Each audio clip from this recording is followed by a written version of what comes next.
बिहार में अपराधियों का तांडव जारी है। समस्तीपुर में जहां बीजेपी नेता की गोली मारकर हत्या कर दी गई, तो पटना में एक व्यक्ति को महज 300 रुपये के लिए गोली मार दी गई। नमस्कार, दर्श न्यूज़ देख रहे हैं आप, मैं हूं अनुराग। बड़ी खबर समस्तीपुर से निकलकर सामने आ रही है, जहां अपराधियों ने पुलिस को चुनौती दी है। सम्राट चौधरी जो गृह मंत्री बने हैं, वो भले ही दावे कर रहे हैं कि अपराधी अब बिहार छोड़कर भाग रहे हैं, अपराधियों का अब यहाँ पर किसी तरह से गुजारा नहीं है, लेकिन अपराध की जो घटना लगातार हो रही है और बीजेपी नेता की ही हत्या कर दी गई है। तो ये बड़ी खबर निकलकर समस्तीपुर से सामने आई है। समस्तीपुर की खबर आपको बता रहे हैं।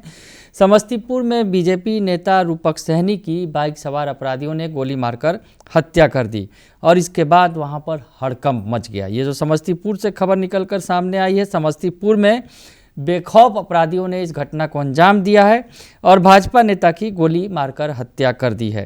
तो जो खबर निकलकर सामने आई है कि जो घर के पास ही जो रूपक सहनी हैं, वो चाय नाश्ता के लिए निकले थे, तभी बाइक सवार जो है बेखौफ बदमाशों ने उन पर अंधाधुंध फायरिंग कर दी और 5 गोली मौके पर उन्हें मारी गई। तो ये बड़ी खबर निकलकर सामने आई है। गंभीर रूप से जख्मी हालत में उन्हें स्थानीय लोगों ने प्रखंड अस्पताल में भर्ती कराया, जहां डॉक्टरों ने उन्हें मृत घोषित कर दिया।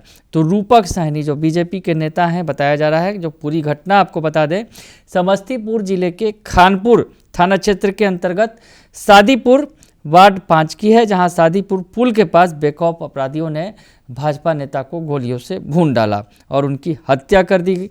रूपक सहनी जो है भाजपा संगठन में बूथ अध्यक्ष के पद पर कार्यरत थे और मृतक भाजपा नेता की पहचान खानपुर थाना क्षेत्र सादीपुर गांव निवासी रामबाबू सैनी के पुत्र के रूप में हुई है और भाजपा के वो प्रखंड मीडिया प्रभारी भी थे। तो एक्टिव नेता थे रूपक सहनी बीजेपी के और उनकी गोली मारकर हत्या कर दी। तो ये बड़ी खबर समस्तीपुर से निकलकर सामने आई। तो दूसरी तरफ पटना से भी बड़ी खबर निकलकर सामने आई है। पटना से जो बड़ी खबर आई है वो भी अपराधियों के मनोबल को दर्शाता है। महज 300 रुपया के लिए अपराधियों ने एक शख्स को गोली मार दी और जख्मी हालत में उसे PMCH रेफर किया गया है। मामला बाढ़ का है, पटना के बाढ़ इलाके का है, बाढ़ थाना क्षेत्र का है, बाढ़ अनुमंडल का है।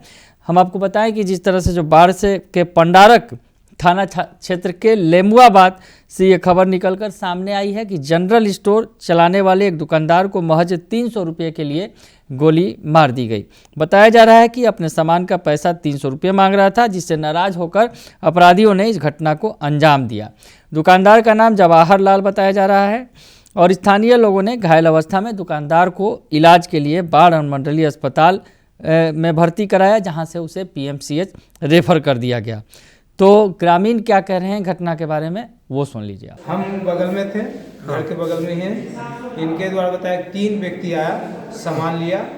सामान लेने के क्रम में इनका सामान का 300 रुपया हुआ। 300 रुपया इनसे लिए मांगने के क्रम में वो व्यक्ति निकाला पिस्टल और गोली सीधे चला दिया। गोली एकदम बाढ़ करके मारा। इनके हाथ पर गोली लगा, जानलेवा गोली था, लेकिन ये हाथ में किसी तरह से भगवान भरोसे से बच गए। गोली मारने के बाद काउंटर को लूट कर वो भाग गया 3 व्यक्ति के साथ। गांव के था क्या? हाँ, गांव लेमुआ पंचायत के ही हैं। इनका नाम क्या है? जवाहर लाल। कहाँ की घटना है? ये घटना लेमुआ का है। पुलिस को सूचना दिए थे? हाँ, हम बड़े बाबू पंडार थाना में भी सूचना दे दिए हैं और स्थल पर भी आए हैं। बड़े बाबू भी आके यहाँ से गए। तो सुना आपने कि वहाँ पर अपराधी जो है इस कदर बेखौफ हो चुके हैं कि 300 रुपया वो जो दुकानदार था अपना बकाया मांग रहा था, पैसा मांग रहा था, और इस पर अपराधी गर्म हो गए और उस पर गोली चला दी। तो 300 रुपये के लिए गोली मारने की जो ये घटना आई है पटना से निकलकर सामने, और उधर दूसरी तरफ समस्तीपुर में भाजपा नेता को ही गोलियों से भून डाला गया। तो ये बड़ी खबर समस्तीपुर से हमारे संवाददाता प्रियांशु ने भेजी है और बाढ़ से हमारे संवाददाता कृष्णदेव ने ये रिपोर्ट हमें भेजी है। फिलहाल के लिए इतना ही। बने रहिए दर्श न्यूज़ के साथ। धन्यवाद।